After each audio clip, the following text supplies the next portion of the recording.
Safety is Crossrail's #1 value and must be part of everything that we do. Crossrail firmly believes that we all have the right to go home unharmed every day, that all harm is preventable and that we must all work together to achieve this. There is nothing that important or urgent that it cannot be done safely. In this film, you will be given an overview of the health and safety arrangements in place to protect you when working in underground environments. Later, you'll be given a detailed briefing specific to your site and task. Since your safety is our primary concern, it's really important that you are fit for work. If you're not, you have a duty to raise this with your supervisor. Yours and the safety of others could be affected. You will be given your own specific personal protective equipment. This must be worn at all times, and if something is wrong with it, please tell a supervisor before entering the tunnel. You will also be given hearing protection. Make sure you wear this when it is designated that you need to do so. There are places on the TBM where it is mandatory that you wear ear protection. They'll be signposted, but you can wear them at any point in time. Each site has a tally hut outside where you'll register before going down into the tunnel. Please make sure you know where yours is and that you never bypass it, even for a short visit. Entry into the tunnels is controlled at all times, so only authorised people can enter. This way, in an emergency, we know how many people are in the tunnel and it's much easier to arrange the necessary rescue arrangements. As well as the tally hut, you'll be assigned an MSA unit. Please make sure you are confident how to use it. The visual checks you need to do on the set, one is to make sure there's no dents on the casing, because any impact dent will kink that seal that's there. There's a rubber that runs around on the inside of the set, and this is an airtight unit. Another is this, make sure there should be a strap there to make sure nobody's opened it and then managed to close the set again. Check for the belt brackets, make sure they're not pulled away from the casing because they're spot welded.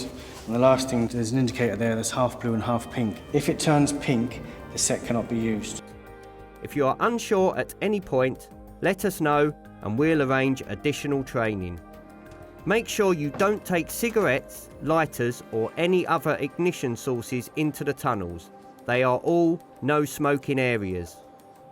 To get into the tunnel, you might be asked to use a man rider or loco.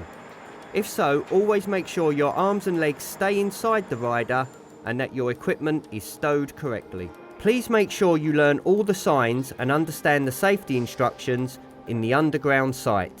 You must know how to locate the first aid stations and radios. These are positioned at regular intervals within the tunnels and passageways. If you are unsure where, please ask your supervisor and they will be able to show you. Communication systems are also important, so while you're at it, make sure you know where these are too. After this film, we will show you your emergency protocols since they are specific to each site. But in order to know when you are experiencing an emergency situation, you must learn the different alarm sounds used. If there is a fire or blockage, there will be a refuge chamber on the TBM. This is where you should head for safety, but only if you cannot exit the tunnels. This is the TBM refuge chamber. In here you'll find chemical rebreathers, oxygen, phone to the outside world, first aid kit and a fire alarm at the back. Despite your training, there are some areas within the tunnel that are known to be higher risk than others. These areas include the TBM build area and the SCL area.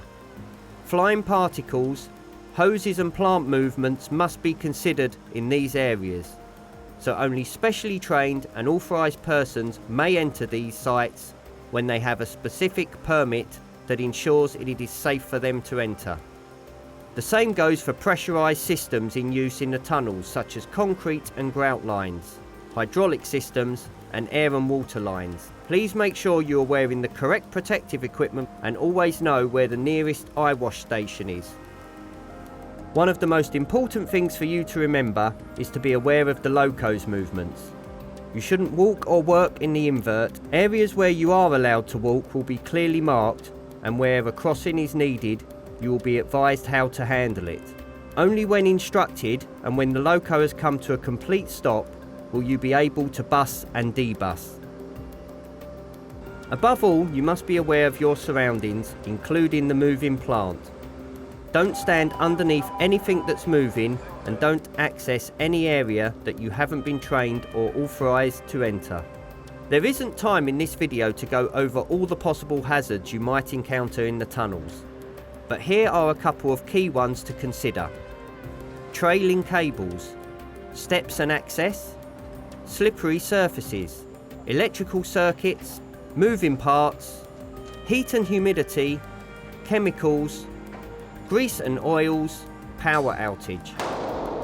You should also be aware of fatigue and the obvious hazard that this can cause. If we all work together, we can avoid so many of the health and safety hazards that exist when working underground. Please remember the following from this video. Always check that your safety equipment is intact and working.